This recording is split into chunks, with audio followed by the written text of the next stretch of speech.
मैं हूँ डॉक्टर अंजू। मेरे अच्छे हिंदी क्लासेस पे आप सभी बच्चों का स्वागत है।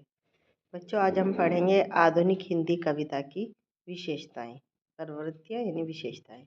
आधुनिक हिंदी कविता का प्रारंभ लगभग 20वीं शताब्दी के प्रारंभ से माना जाता है। यह कविता रीतिकालीन, श्रृंगारिक और कल्पना प्रधान काव्य की प्रतिक्रिया के रूप में सामने आई।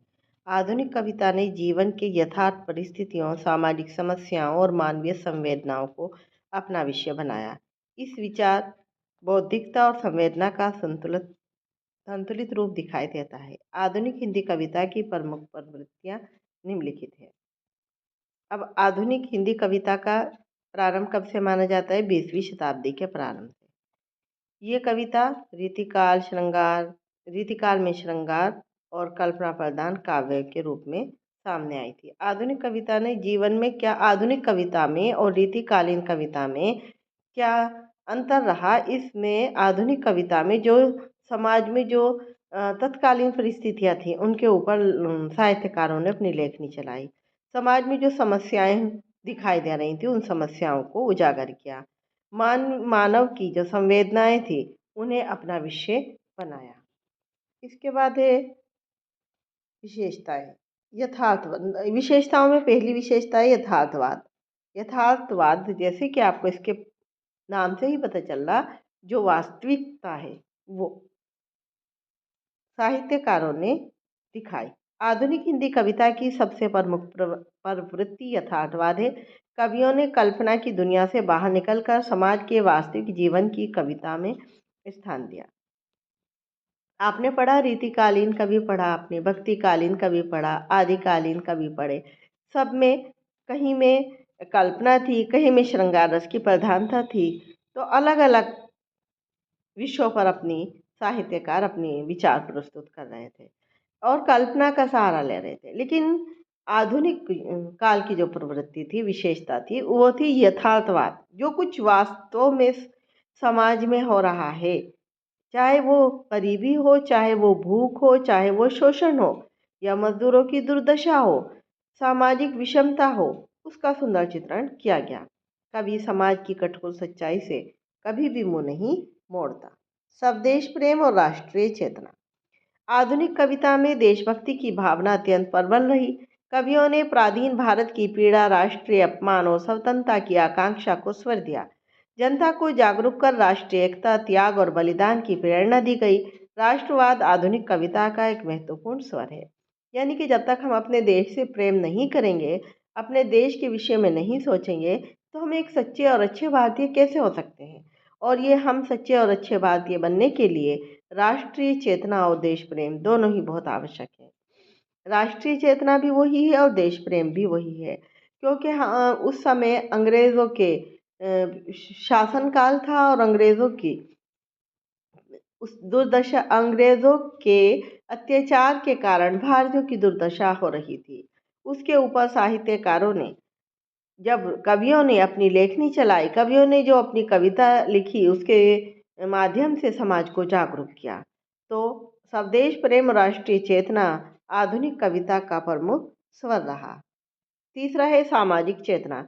आधुनिक कवि समाज के प्रति हमेशा सजग रहे हैं, चाहे इसमें नारी शिक्षा हो, विधवा विवाह हो, बाल विवाह हो, जाति भेद हो, छुआछूत हो, सामाजिक अन्याय हो। इन जैसे विषयों पर जब कवि कविताएं लिखता है तो समाज में जागरूकता आती है।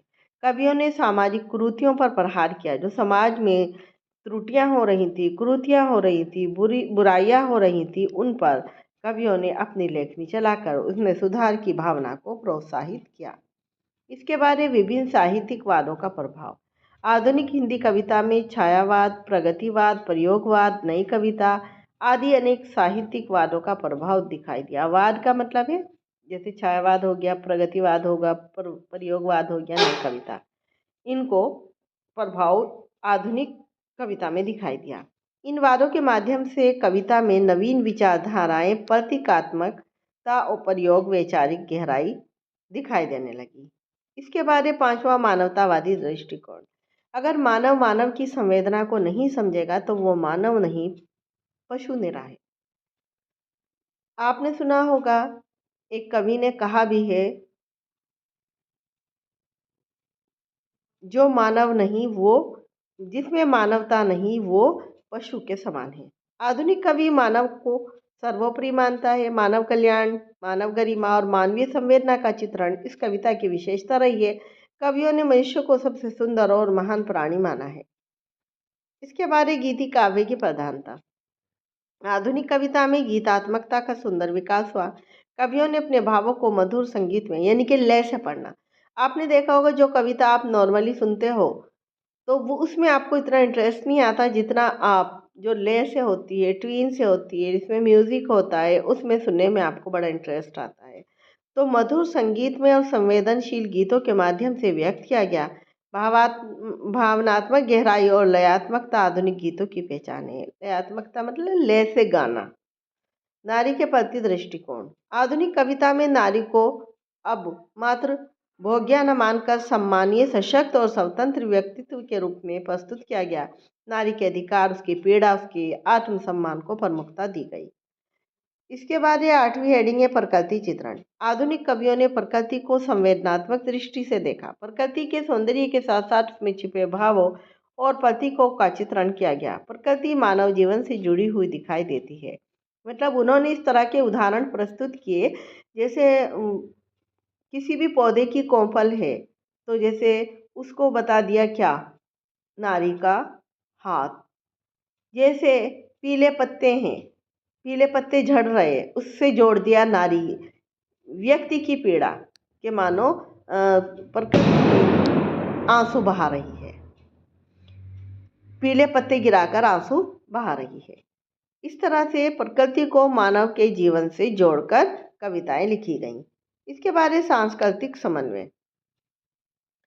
समन्वय का मतलब होता है मिला जुला रूप। आधुनिक कविता में वसुधैव कुटुंबकम की भावना दिखाई देती है। वसुधैव कुटुंबकम क्या है?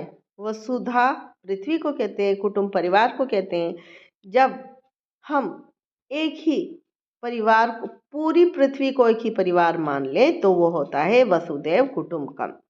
तो कवियों ने भारतीय संस्कृति के साथ साथ संपूर्ण मानवता और सांस्कृतिक समन्वय यानी उनका मिला जुला समर्थन किया है। नवीनता और प्रयोगशीलता।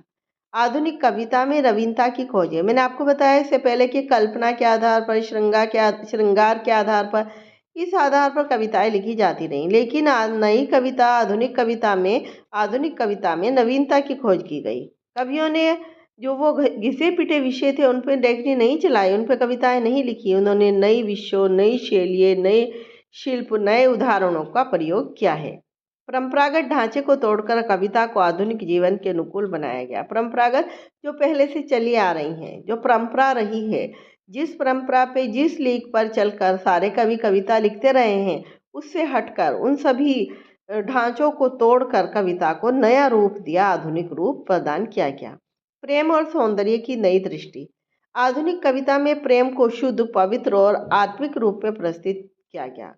उसे एक भोग की सामग्री नहीं बल्कि प्रेम को शुद्ध और पवित्र रूप में प्रस्तुत किया। श्रृंगार का स्थान अब सौंदर्य बोध और मानवीय भावनाओं ने ले लिया।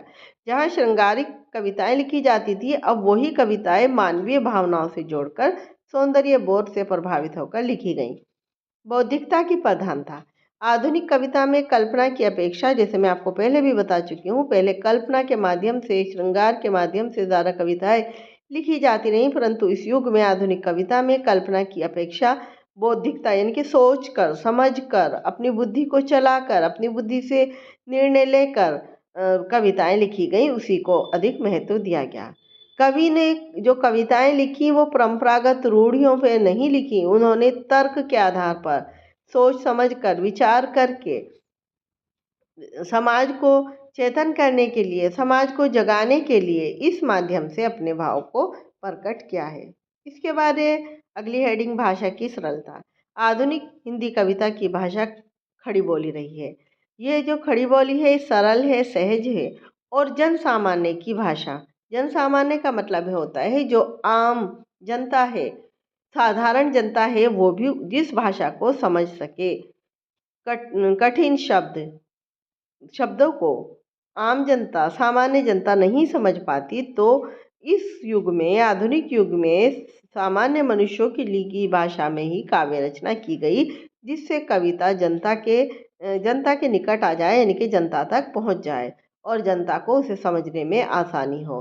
तभी तो समाज जागरूक होगा। जब जनता, आम साधारण जनता जब कविता को समझेगी, तभी समाज में जो जागरूकता के लिए वो अपनी कविताएं लिख रहे हैं, तभी वो कविताएं समझ में आएंगी। शैली की विविधता। आधुनिक कविता में प्रबंध और मुक्तक दोनों शैलियों का प्रयोग हुआ है। प्रबंध मैंने आपको बता दिया था, जब नियमों में बंधी हुई कविता लिखी जाए उसे प्रबंध कविता कहते हैं। और मुक्तक कविता कहते हैं जब मुक्त रूप से, जिसमें नियमों का, यानी कि रस, छंद, अलंकार, ये सब जो प्रबंध में प्रयोग किए जाते हैं, मुक्तक में इनका आवश्यक नहीं होता। प्रतीकात्मक, लाक्षणिक और भाव प्रधान शैली का भी सुंदर विकास हुआ है। अब है लास्ट में हम कहेंगे, इस प्रकार निष्कर्ष रूप में आधुनिक हिंदी कविता जीवन के जो वास्तविक सामाजिक चेतना थी और मानवतावाद था, राष्ट्रीय भावना थी, उसकी सशक्त अभिव्यक्ति की गई है। ये कविता न केवल मनोरंजन का साधन है, बल्कि समाज को दिशा देने का कार्य भी करती है। बच्चों, अगर आपको मेरी वीडियो पसंद आई हो तो मेरे चैनल को सब्सक्राइब करना न भूलें। लाइक करें, ज़्यादा से ज़्यादा बच्चों में शेयर करें और बेल आइकन को भी ज़रूर दबाएं, जिससे मेरी हर नई आने वाली वीडियो आप तक पहुंचे। आपका एक लाइक, आपका एक सब्सक्राइब मेरे अंदर नए उत्साह का संचार कर देता है। धन्यवाद।